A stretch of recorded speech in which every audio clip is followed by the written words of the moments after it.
Tout à fait. Donc moi, j'ai commencé en classe préparatoire à l'ENS Tachant D1, donc en droit, économie, gestion à Montpellier. En parallèle, j'étais à la faculté de droit, donc j'ai suivi ce parcours pendant 2 ans.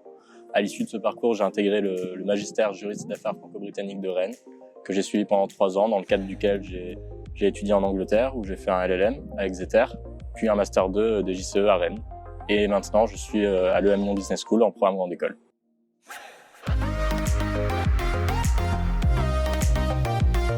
Alors, au lycée, moi j'étais au lycée Joffre à Montpellier, en série scientifique en classe européenne. J'étais un élève milieu de classe, voilà, donc j'étais 20e. J'ai quand même eu mention très bien au baccalauréat.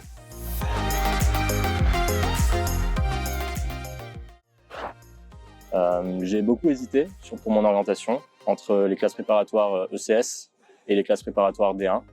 Et j'ai finalement opté pour le choix D1 parce que il me semblait que j'avais plus de proximité avec les matières de l'économie et des sciences sociales qu'avec les mathématiques pures.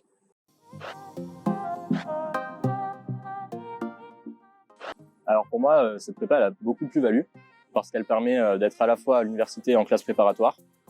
Ça permet d'avoir cet accompagnement de classe préparatoire avec des professeurs, des classes restreintes, un groupe stable, et à la fois d'être aussi dans l'univers de l'université où là on est plus livré à nous-mêmes et où on doit plus se responsabiliser nous-mêmes.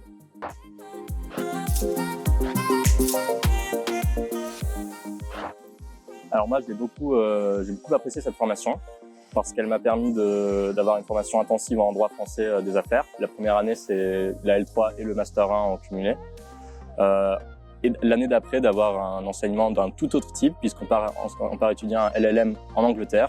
Donc là on bénéficie de la pédagogie anglo-saxonne, même si en parallèle on valide quelques matières à distance, donc Master 1 en droit français qu'on n'a pas totalement validé l'année d'avant. Et surtout c'est la liberté en Master 2 de candidater et d'obtenir le Master 2 de notre choix.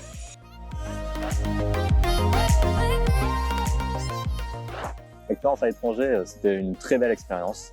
Une très belle expérience parce que ça nous fait clairement sortir de notre zone de confort.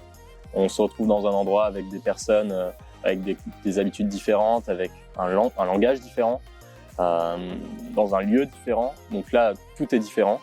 Il faut s'adapter. Au début, c'est compliqué, on a un peu mal à la tête, on essaie de se retrouver entre personnes des mêmes communautés, entre Français.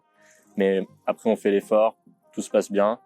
Et la chose la plus belle, ce sont les rencontres et le fait que même quand vous n'êtes pas en train de travailler à proprement parler, vous êtes en train de discuter avec des personnes en anglais et vous êtes quand même en train de travailler et ça c'est une belle chose.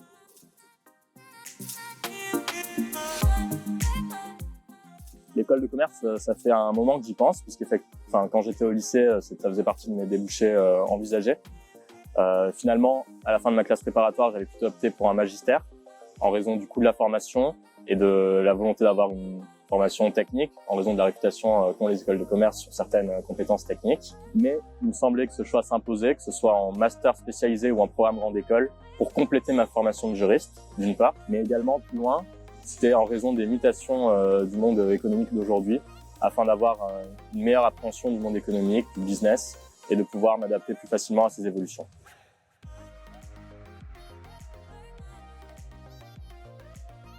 Bon, j'ai plusieurs voies ouvertes. A priori, je vais passer le CRFPA et donc j'aimerais être avocat d'affaires, mais je ne me ferme aucune autre porte. Je suis très intéressé par le domaine de la finance, notamment du private equity, donc que ce soit sous l'aspect juridique ou sous d'autres aspects, ou le M&A notamment. Mais je ne suis pas fermé non plus à d'autres expériences. Je profite de mes années d'école de commerce pour faire des stages dans divers domaines et je ferai mon choix à l'issue de celle-ci.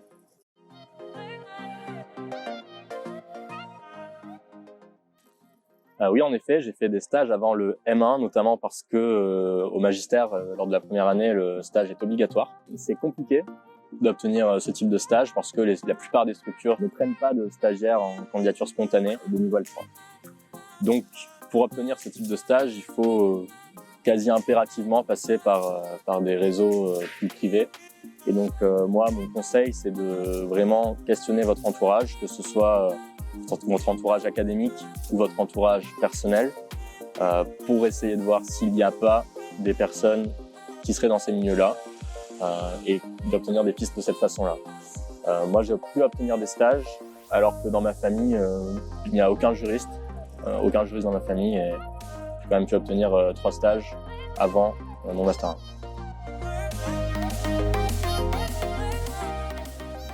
1. Oui, tout à fait. Je pense que pour réussir en droit, déjà, il faut être un bon étudiant. Et pour être un bon étudiant, il faut être rigoureux, méthodique, organisé et travailler régulièrement. C'est parfois difficile, surtout lorsqu'on est uniquement à la faculté, de s'organiser de cette façon. Mais il est possible de se faire accompagner pour réussir de cette façon, et c'est très important. Ça, c'est une première chose. Les études de droit sont sélectives du début à la fin. Et le coup de fait du Master 2 est assez important, puisqu'il y a en moyenne 25 à 30 places par Master 2.